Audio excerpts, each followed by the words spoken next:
The news day continues here on One News Now. I'm Sean Yao.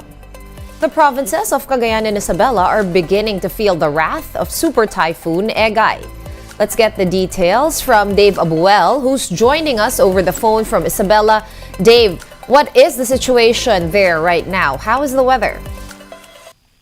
Sean, intermittent rains are being experienced here in Isabela due to Super Typhoon Egay. However, the Isabela PDRRMO said that they are not seeing the rains and winds to strengthen in the coming hours based on Egay's forecast track. The rescue team of the province is now on standby in case residents need to be saved from their homes. They are also monitoring the water level of Cagayan River.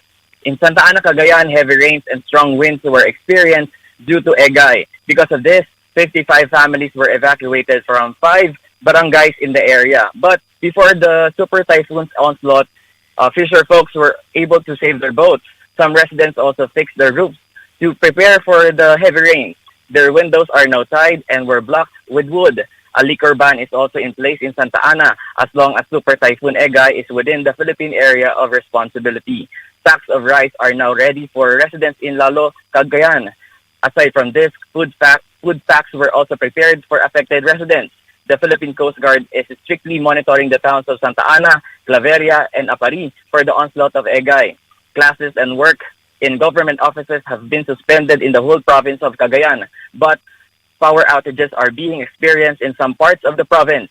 Our team went around in Isabela earlier today, and so far there are no floods here. But the PDRRMO still advises residents to be alert, especially as signal number 3 is raised over the province.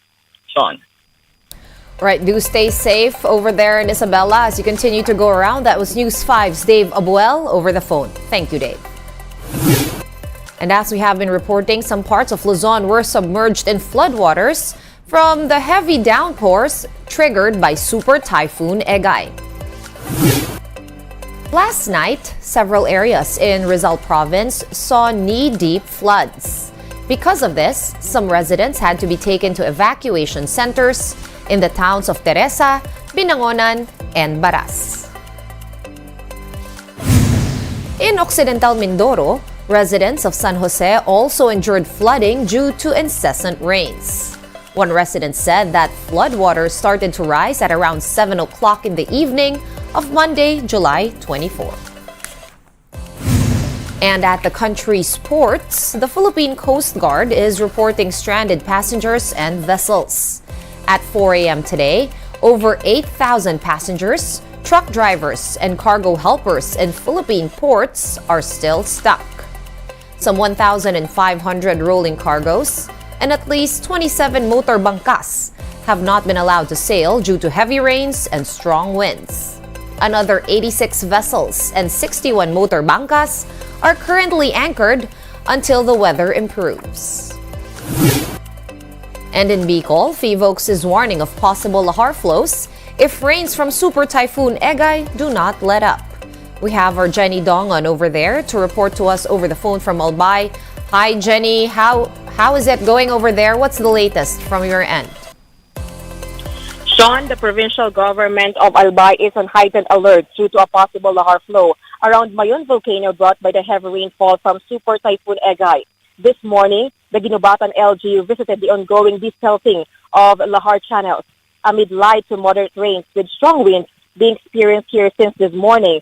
The local government of Ginubatan said they are doing everything they can to prevent a repeat of mud flows in November 2020. That calamity washed away 300 houses and killed at least 7 people. There are still thousands of tons of deposited volcanic materials that were stuck since the 2018 eruption, which could soften and slow down due to heavy rain.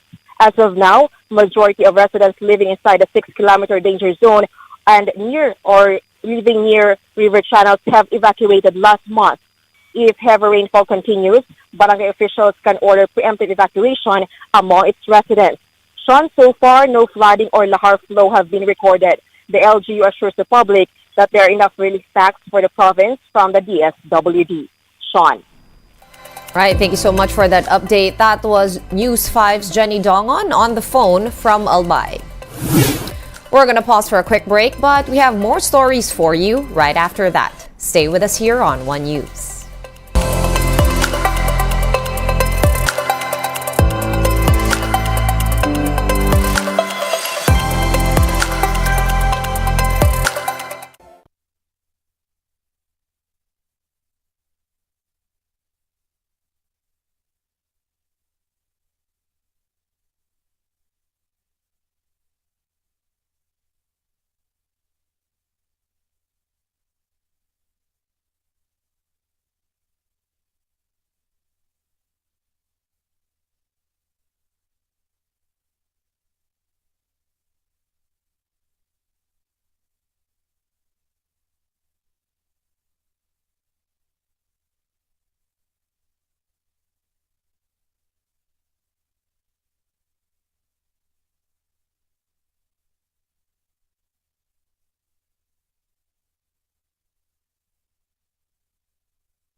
Jr. himself, his second State of the Nation address or SONA is, quote, kulang pa or incomplete.